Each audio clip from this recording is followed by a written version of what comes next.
So now I can share my screen again here. Okay.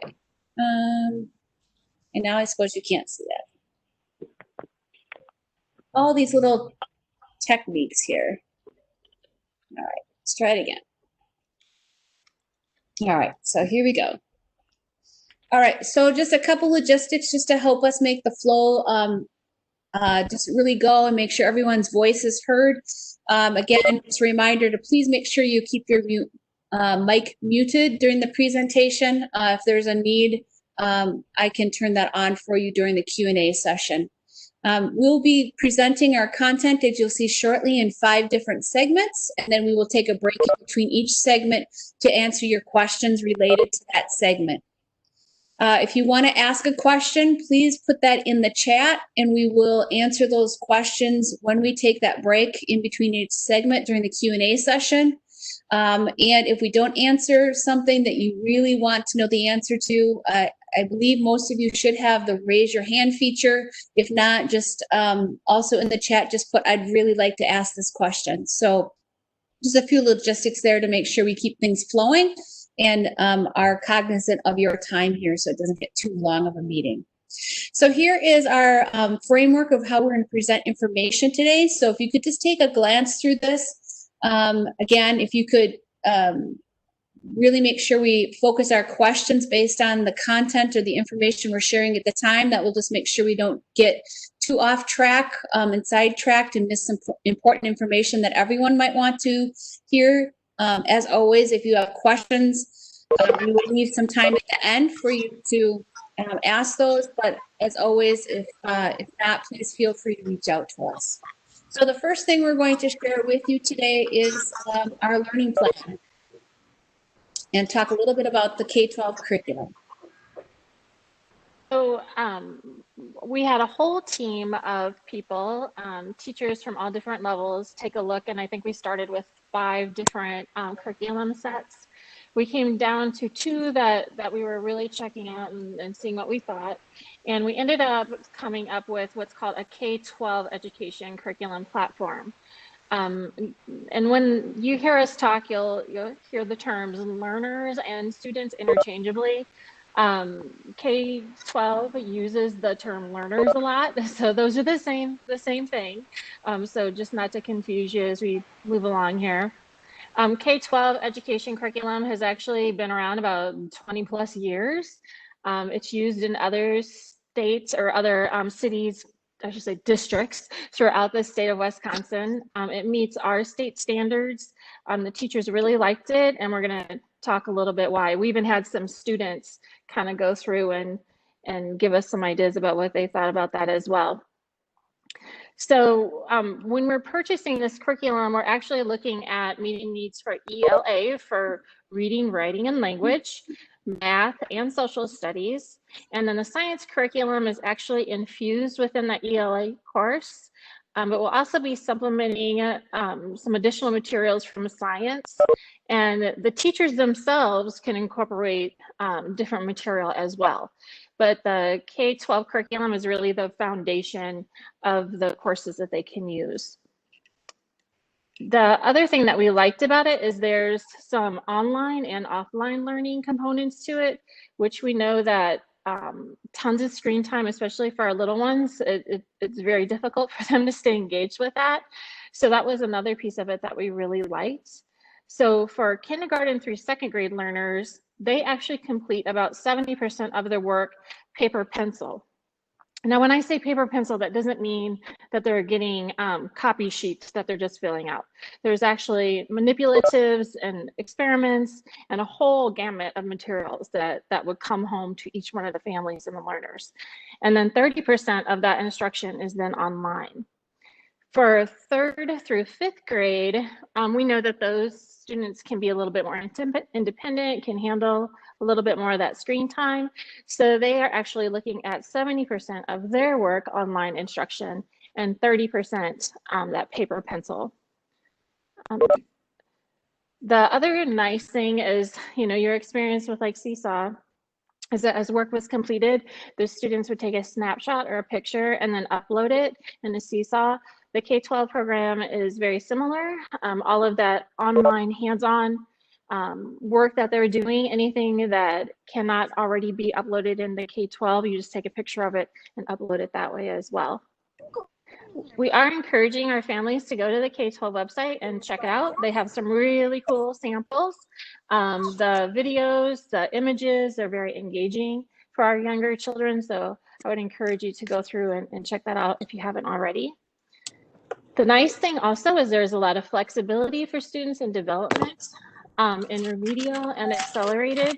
So if we do, someone just came on, if I could ask you to mute, please. So for students that might be accelerated or remedial, they have some struggles that they're having, those materials allow us to meet their needs as well. The other piece of it is that the families will be provided with technology to be able to run that K-12 curriculum efficiently at home. We want to make sure that you have those computer needs met. So students who have school issued iPads right now, we will be asking you to turn those in. In exchange, you'll be getting a laptop device. We don't know exactly which one yet, but it will be some kind of MacBook. We just haven't decided upon that yet. Also, the location of where that exchange is going to happen, we're not quite sure of that yet either. That'll be coming out pretty soon once we decide what the best space and location for those things. So the flexibility and fluidity is really the heart of this online learning program. It also allows teachers to be able to schedule daily meetings with people. And we'll talk about learning plans in a little bit within the presentation.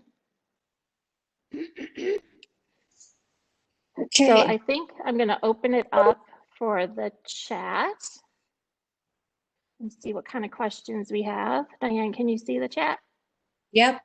Okay, perfect. Yep. So if you have any, oh, go ahead, Diane. Right now we don't have, it doesn't look like we have very many questions. So as we get going, you may want to come back and ask questions about it. I think just a couple things is,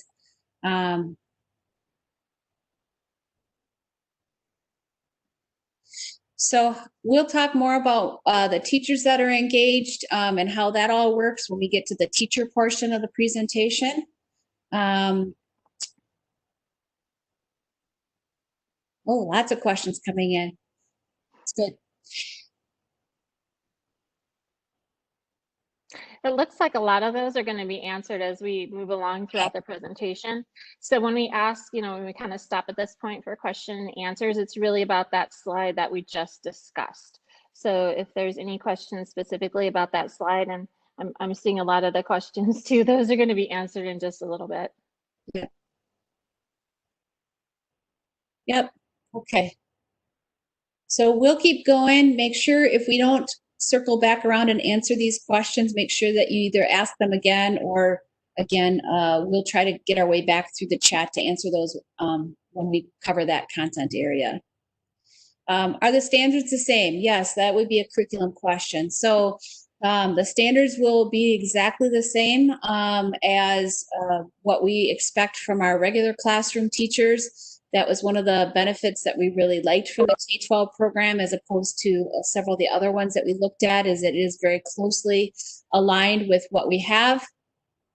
It was also, the intent was, as we thought ahead, is that, as we transition students in and out of this program for various reasons, is that we wanted to make sure that that transition was as smooth as possible for the learner so that there were no gaps between programming or learning environments in which they were in.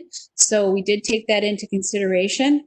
We have some fantastic teachers, which we'll talk about their role and how they engage, and that will actually be looking at those learning plans and making sure that if there are any gaps compared to what our DC Everest expectations are, is that they will be supplementing that as well. So the K-12 curriculum is really intended to be an online platform where teachers are helping to engage students and knowing that we have to supplement that.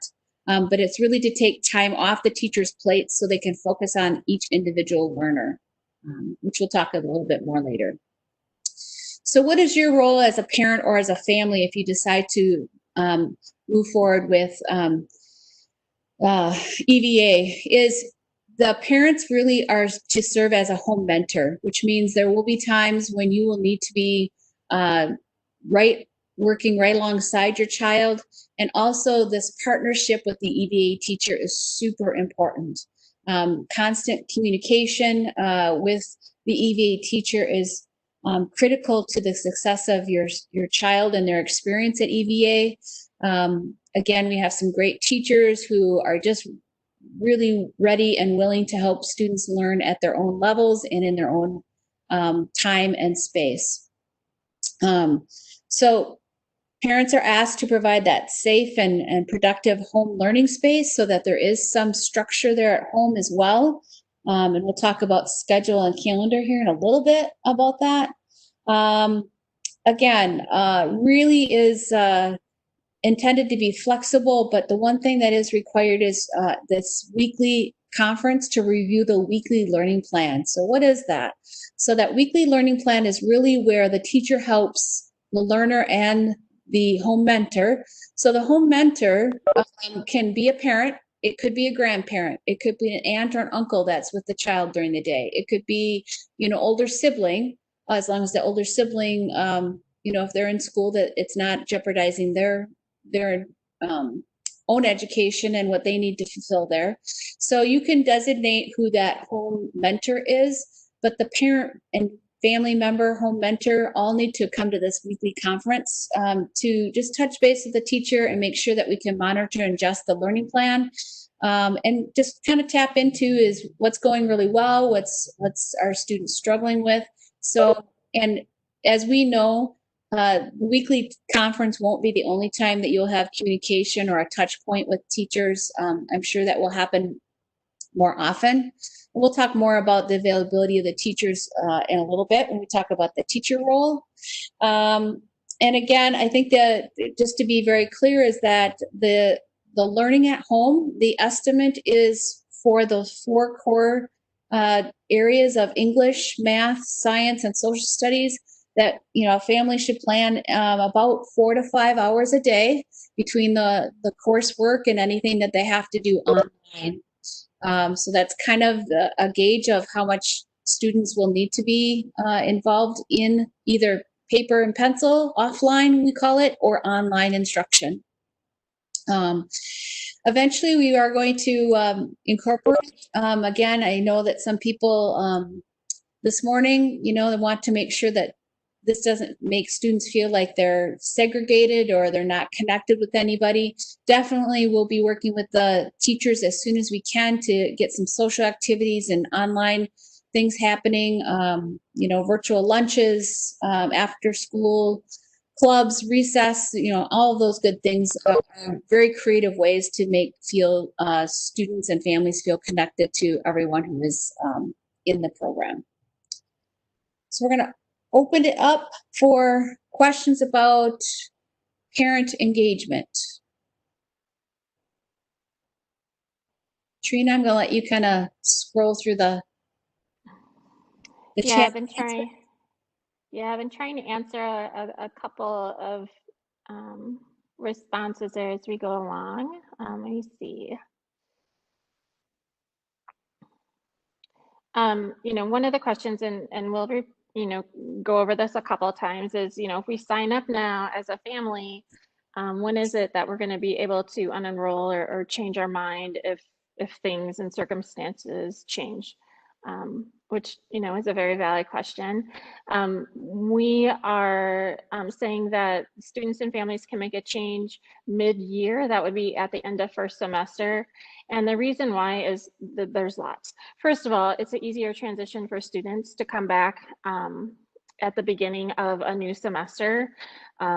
Units, curriculum, grades, everything have already been posted for that first semester. So it's it'll be like a fresh start for them going into second semester. The other reason why is because for staffing purposes and trying to move teachers around and then finding places for those students within their homeschool buildings, a lot of changes and adjustments would need to be made, because right now for the families that are going back to the buildings for school, we are making sure that those classroom numbers are being reduced. So we're expanding some of the classrooms. So if we have a whole bunch of influx of people coming and going, then that makes that really difficult for us to manage and make sure that it's a safe area for all students coming back into the building as well. Take a look, see if there's anything else here that we need to address right now. Yeah, I've answered a couple more, but I think it's worth mentioning.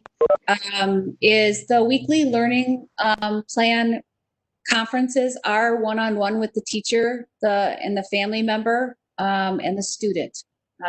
So that's not like a small group discussion or anything. That's a one-on-one that will happen every week to monitor and adjust that what a student needs to get through. And those kind of things. So I think one of the other questions we'll talk a little bit about is the teacher and how it's assigned. And we'll go through that, how that works in conjunction with the K-12 curriculum.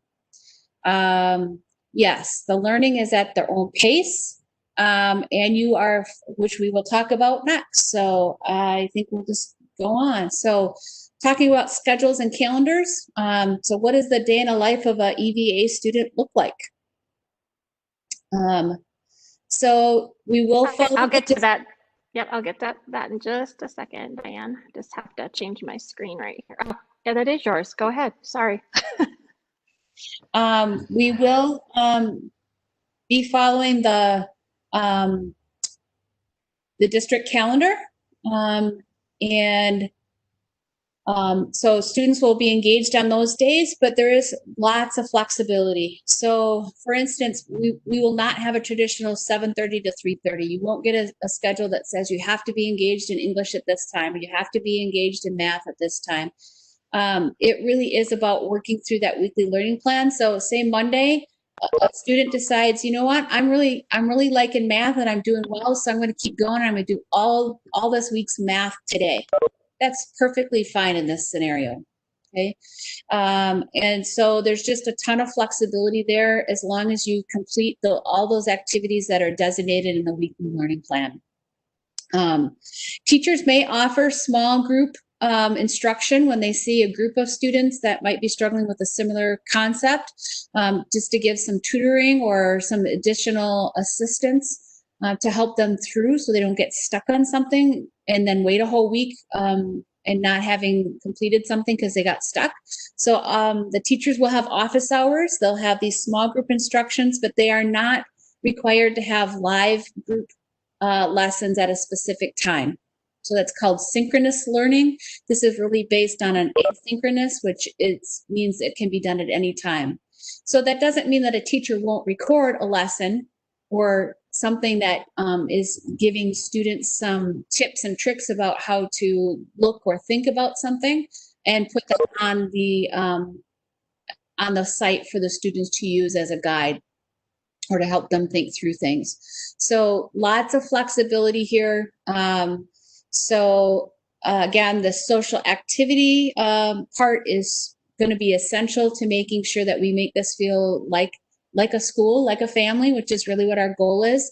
And so it may take us a couple weeks to get those up and running because we don't make sure everything's in place and ready to go. But that really is, the daily schedule is very flexible. Learning days will follow pretty much the district calendar. So when teachers have professional development days, there wouldn't be any learning for you to complete that day. And the learning plan would all reflect that. So I think that's all I have on that slide. So let's go to the chat. Yeah, I saw Drew had asked a question. I think you covered it, but I want to make sure that that's clear. He had said, is there going to be one-on-one instruction with the students and the teacher? So it is not designed that way. Instead, it's self-paced. The parent expectation or adult expectation is that they'll actually be sitting and helping students through that curriculum content. The teacher is really there as a facilitator and an additional support. So they will not be delivering that instruction. The K-12 platform actually has the lessons incorporated videos, instructional pieces that help students understand those different activities. And then that weekly learning plan is like that check-in that's going to be there to make sure that students are meeting those goals as they move along. We're going to talk in just a little bit here about some additional pieces with that teacher role as well, that some of the other things that they can do to help support you. But that's a great question, Drew. Yeah. So a couple other things here I'm seeing pop up, all great questions. Thank you for asking these. So how the structure works, which again, we'll be getting to in the next part, talking about the teacher's role. So if you could hang tight, we'll talk about, what the teacher's role is like.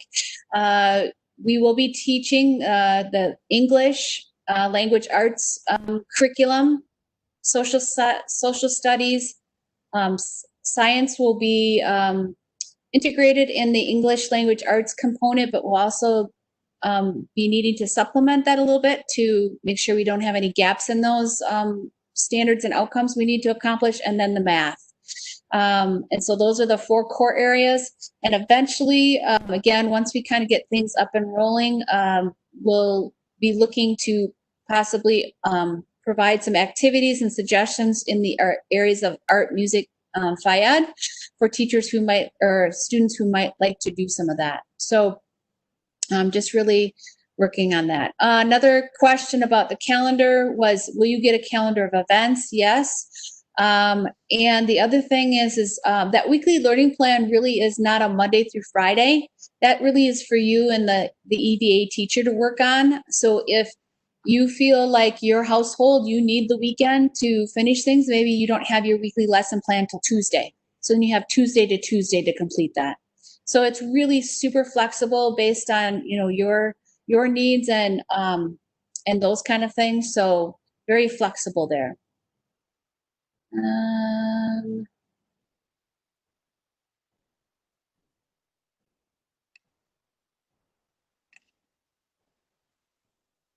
Okay, so we will get to Drew's question here during the enrollment process. So hang tight. I know that's a question on everyone's mind, so we will address that, I promise. I think we're ready, yeah. Yeah. I think we're ready maybe to go on to the teacher role, because I might answer a lot of these too as I'm seeing them pop up. So okay, sounds good. All right, so we'll go on to the teacher role. So the K-5 teachers are actually DC Everest teachers. They've been in the elementary classroom already. Those are the people who are going to be teaching your children, which we really think is an additional benefit to the EVA program, because they know our kids, they know our district, our expectations, our culture. So that's pretty exciting for us. They are certified elementary teachers. They're not teaching anything else other than the elementary classrooms that they'll be enrolled in for our EVA program. Like I said before, they are really educational coaches to facilitate that learning, which is going to be highly individualized. So the nice thing about online instruction is that it is self-paced. And I had somebody ask earlier in the chat, well, how do they know, where they're at, or if they're learning at the pace that they're supposed to be? The nice thing about the K-12 curriculum is there's actually assessments to make sure that students have absorbed that piece of learning. And if they haven't, they cannot continue on to the next steps. So instead, the teacher on the back end gets a lot of information and reports about where those students are at, if they're struggling in certain areas. And then that's where the teacher can actually meet with the student and the family to help them work through anything that they need to.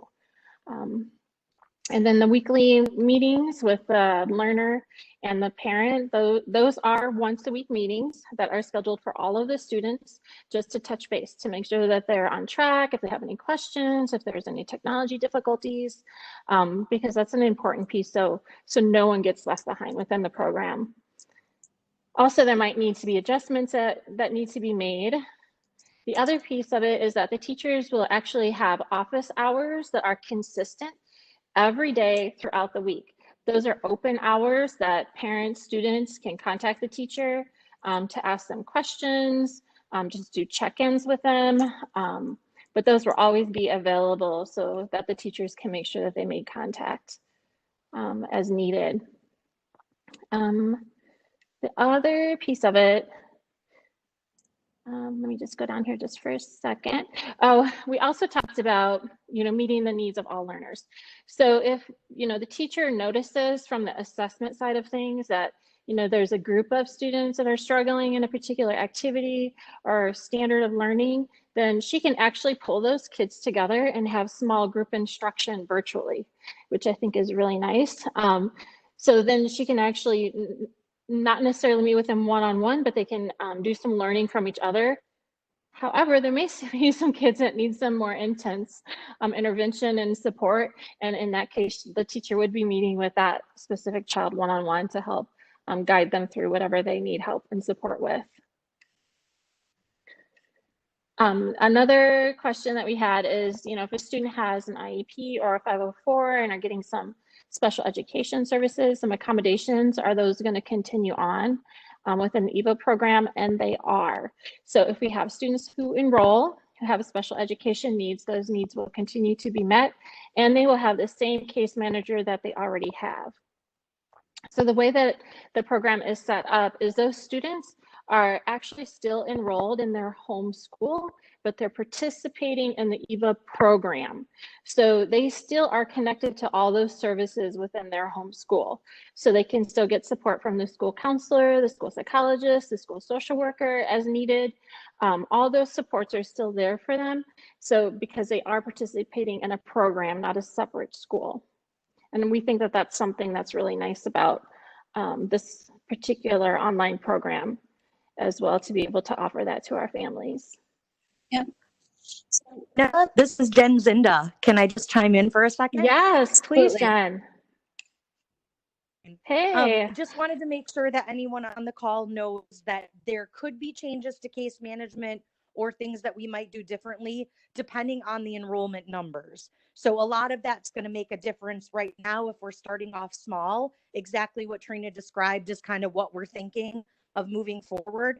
But if for some reason we would get a really significant amount of needs or numbers that were really high, we might have to look at assigning someone as case management or working on some of those services and things like that. So just dependent on enrollment and what that looks like. So we're still trying to tease that out a little bit as we are getting this information out, but that's kind of where we were thinking our starting point would be. So I just wanted to say that part, Trina. I hope that's okay.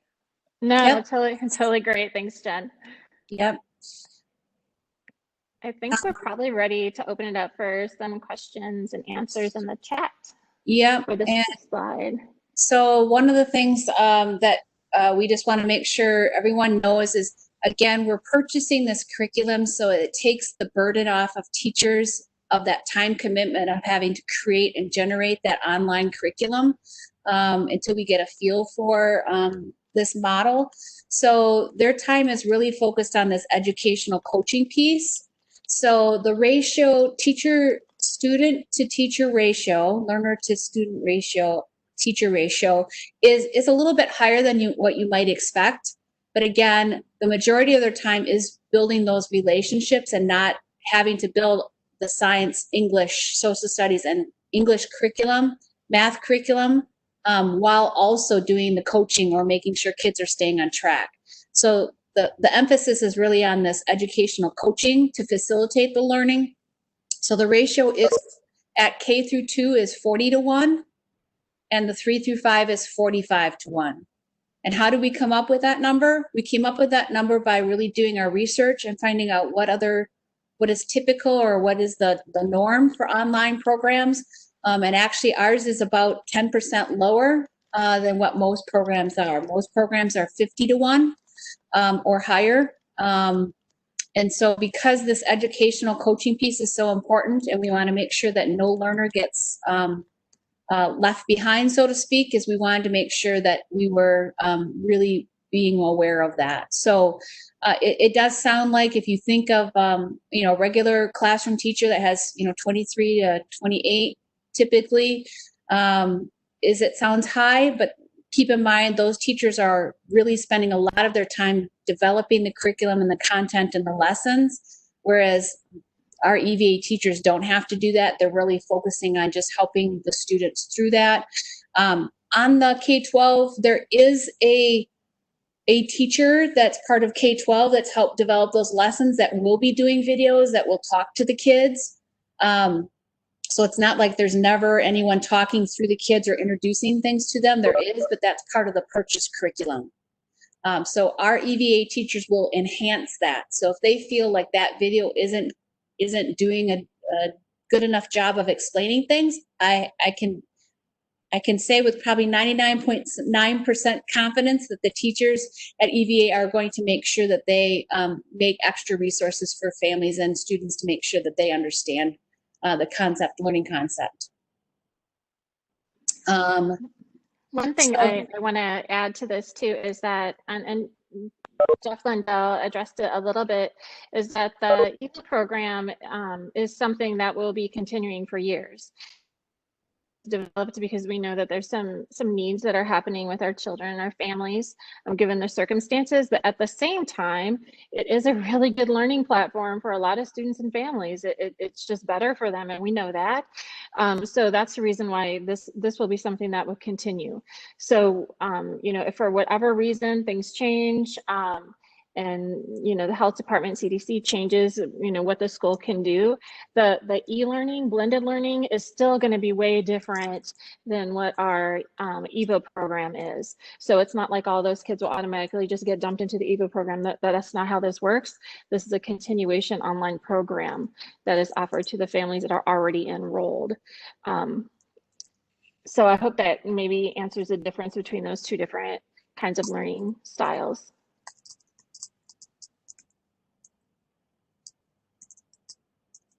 Okay, I think I answered the Odyssey question in the chat.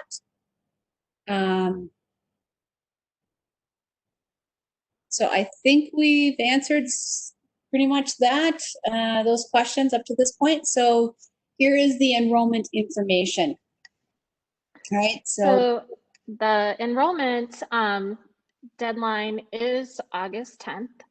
And I talked about this a little bit earlier. You know, the reason that we need this deadline is to support staffing and budget during that time. Students will not be allowed to enroll after that because a lot of staffing, teachers, how many people do we need to hire? How many materials do we need to order? All of that needs to be done so that we can actually start school on the, you know, that early September date. So that's the reason why that deadline has been set. But like I said before, mid-school year at the end of the first semester, you know, if people, you know, want to make changes or other things end up happening during that time, there will be opportunity for people to withdraw or to actually enroll within the program if we're able to accommodate that for them. Another question about enrollment is, you know, if some kind of vaccine comes out, you know, are all the kids just coming back to school? Well, as we said before, EVA is a program that stands separate. It's not necessarily just a response to the COVID situation. It's also a response to families who are saying that my child learns best online, regardless if COVID is an issue or not. That's something that works best for our families. So that's the reason why we're saying really at the end of the semester, or the end of the year, even if you want to try it for a year and it doesn't work out and you pull out, then that's okay as well. But that's the time frame for that. Make sure I covered everything I wanted to. Yep. Yeah, and I think, yeah, we're gonna have to. So one of the things that, you know, I think Trina said really well this morning is part of this process is you also have to think about a child's transition back and forth between homeschool and the EVA program. It really is, you know, for them to transition back and forth that quickly between the different learning ways to learn and being around friends or not around friends. You know, I think we have to really think about the learner and making sure that we don't ask them to transition in a spur of the moment. But honestly, you know, we can't adjust staff and build, you know, class sizes and all those things at a moment's notice. So that's really why we're asking for or making it a requirement that you have to commit to a of semester or the full year. So that question, I think some people have asked that question, unsure. It's okay not to know if you want to commit to EVA. But the unsure part really is, I'm not sure if I'm doing a semester or full year at this point. So I think the big question would be, oh, Drew, I love that question too. So yes, so one of the things that we are really committed to is once we get everyone into a routine, the first couple of weeks of school is really building that socialization time. I know that we've had, virtual lunches together so that kids can, see and chat with each other during lunch. We've had virtual recess together where they can just enjoy each other's time and conversation. So we're really working on developing some of those socialization things because, again, we want this to feel like a place of learning and a place, we're going to call it our EVA family because I think you're going to soon find that it is that. There's a lot of communication and connection happening on. So how is EVA different than if we would have to stop face-to-face instruction and have to go to e-learning? So EVA is, again, that K-12 curriculum. So it's already a curriculum that the students are going through. And it's really designed for that. It's really designed for total virtual learning. Whereas the e-learning is, all the individual teachers now are going to be putting out information like they did last quarter. And so that they may not have those supports or they might not have that weekly structure system in there, those kind of things. Will it look similar? Yes. I'm not going to say it's totally different. So when I was asked and am asked, if it were your kid, what would you do?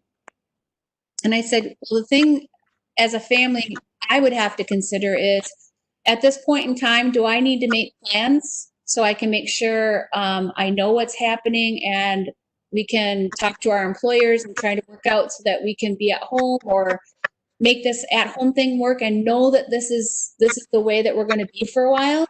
Or do we have the opportunity of, when school says we can't do face-to-face anymore, do you have that capacity as a family to make that quick change to still support your student in their learning at home with your work and all those kind of things? So it's kind of like, do you want the consistency at this point in time, or are you ready and are you able to make that change in a pretty quick manner if school would happen to get closed down? The other thing that we don't know, and there's a very complex flow chart, so that, if there is a COVID case inside of school, either with a student or a staff member, there's a very pretty thorough chart being developed that we'll talk about what that means and how many days kids, classrooms, schools might need to be out to do the quarantine things, those kind of things. So there's going to be, it may not be an entire shutdown, but you might have a classroom that might need to be off of school a few days because there's been a case and we need to sanitize the area. So that's also being developed and pretty close to being ready to share, but it's just not there yet. Jeff Lindell, are you still on the call? Do you want to address that a little bit more, or maybe? Sure. I think I'm addressing the Joe question about, do you know if the chart will be shared before August 10th? Yep. We are this week in a process of meeting to try to finalize those pieces. I can't guarantee that because our next step will be to work with the health department to ensure that our flow chart is something that they support. But regardless of if we get a case, that relationship with the health department will help us determine. They obviously do their contact tracing, which will have a significant component, a role in. And we will have to identify which students or classrooms fit the contact, that close contact that they're defining. And so there's, when we have a case that's related to a student, there's no guarantee that we'd have a need to quarantine one of our classrooms even. So it kind of depends upon how much contact existed, what days the student was in school. That's part of the idea of really trying to define cohorts so that we can manage the number of students that might be impacted. So can't guarantee that it'll be prepared by August 10th, but that's the gist of how that flow chart's going to work. Yeah. And so just a little bit about, what is face-to-face going to look like? We can't, again, we have to have the plan approved with from the health department before we disclose that. And that it does unfortunately take time. But, trying to reduce class sizes, trying to, reduce the amount of traffic flow so that, kids aren't touching everything in the school all the time. Trying to really just look at different ways to really kind of have small groups stay together throughout the day so that we can kind of monitor those groups of students if there would happen to be a situation of symptoms or someone suspected maybe of having some symptoms. So that's the face-to-face is intended to be smaller class size, practice social distancing, with the mask mandate, the question was asked this morning, are kids going to be required to wear masks? Yes. Question was, are they going to be disciplined if they don't wear the mask? We're not going to kick them out of school, but our job as educators are to really help both students and families understand the importance of why the masks are important to keeping everybody healthy and safe. And so, we may end up calling parents and just asking for a little assistance if we really have a student being, questioning why they have to have it on. But, it's not, we're not going to take a direct discipline, but just trying to help educate students about the importance of that. Yeah, Diane, I think I could share a little bit because, being the assistant principal at Weston, I've been in a lot of meetings and are planning on what it's going to look like coming back to school. I can't get into specifics, but I can share a little bit about what Sarah Trimner, our principal, shared this morning, because I see some questions popping up, but I know the other elementaries are doing something very similar. So exactly what Jeff said, the kids are working in cohorts. So that means that it might just be kindergarten through second grade in a specific area of the building. They're not all together though. They're still in individual classrooms. I guess I want to make that clear. And how they're dividing the numbers up is instead of having 4 classes of students, they're trying to have 5. So it's the exact same amount of students, but instead of being divided by 4, where there might be hypothetically 25, we're actually reducing those numbers by having 5 classrooms. Obviously, the number of enrollment in EVA impacts those sizes, but they're looking at making them as small as possible. The other thing is that the kids will not be transitioning throughout the entire building to go places. We're trying to keep them in that local area. And the mask, that's another piece. All of our students will be wearing those. So that will be another piece of it. So the district is actually doing a really good job of making sure that they're doing everything that they can to make sure that students are safe coming back to school.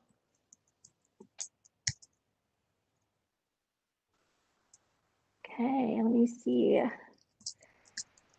Yeah, one of the questions came up is, will there be a supply list? Supply list, yep. At this time, there is no supply list, just general supplies that you have around home probably for some projects, crayons, scissors, markers, glue, that kind of thing. K-12 is really great about providing, some of those, like the math manipulatives and things that kids would have access to in school. They actually will be providing that in the kit that you will get as well. I think we have somebody who doesn't have their mic muted. Could everyone check quick? Yeah, thank you. Yeah, so thanks for answering that, Jeff. Masks will be available for students as necessary. So those will be supplied if you do not have one. Also, we, as far as eating lunch in the classroom, the plan at Weston, I can't speak for the other schools because I'm not sure, but, you know, we just have this beautiful cafetorium that we just finished. So we are going to be using that. But once again, it's going to be small groups of students that are actually going to that lunch area. Another piece that we didn't mention earlier, Diane, is that students in the EVA program will have the opportunity to pick up bag lunches. And I believe they're working on breakfast too. So those will be at designated locations that our families in the EVA program will be able to go and pick up breakfast and lunch. So that's more to come on that. Our food specialist is actually working on trying to coordinate that for us. Oh, and there's the question right there from Sue. So there we go. All right.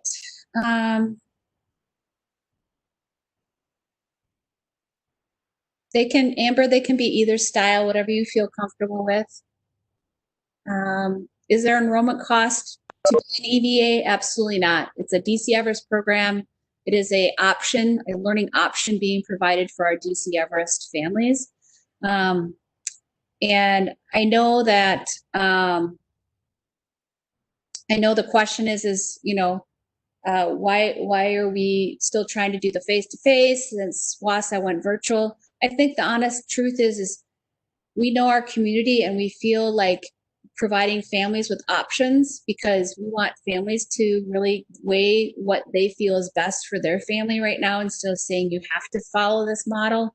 And so again, EVA is one of those avenues. Again, if you want to be able to plan for the long term until this COVID craziness hopefully leaves our lives sooner than later. You know, EVA is being offered for that, but it doesn't really matter. And I said this earlier as well. It doesn't really matter which choice you make. I will guarantee you, as someone who's been in this district for over 15 years, is that the students are going to receive a Class A educational experience wherever they are, because we just have teachers who care about kids and they want to see the kids as much as the kids want to see their teachers and each other. But it's really about offering choices for families during this difficult time. And with the health crisis, we understand that not one size fits all. So, and I think that speaks to our educational model that we believe in as well.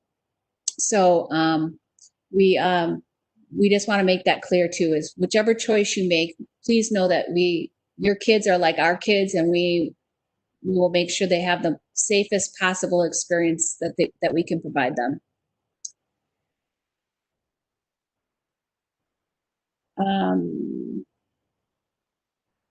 Yeah, good question. Okay, so as I will say, I just want to add something really quick about the question about, you know, is full-time versus part-time school. Even though it is, you know, full-time, you're online full-time for instruction, that flexibility piece and fluidity that you have as parents and families is huge. Because obviously when you're going into a classroom, you're there from, you know, the 8:45 time until 3:25 time. That the student has to be there. With online programming, it allows you a little bit more flexibility to work around your family schedule too. So even, you know, if it is full-time online, you still have a lot more flexibility than what you would within a regular building. Yep. So again, as you know, anytime you get off the call and you're like, oh, I should have asked that question, or I shouldn't ask. So our contact information is on the website. So please make sure you don't hesitate to reach out, and we will answer your questions either via email or phone conversation as quickly as we can. So hope this was helpful. And again, if you have other questions after the fact, please don't hesitate to reach out and ask. All right, have a great day, everybody. Thanks for joining us. Thank you, families.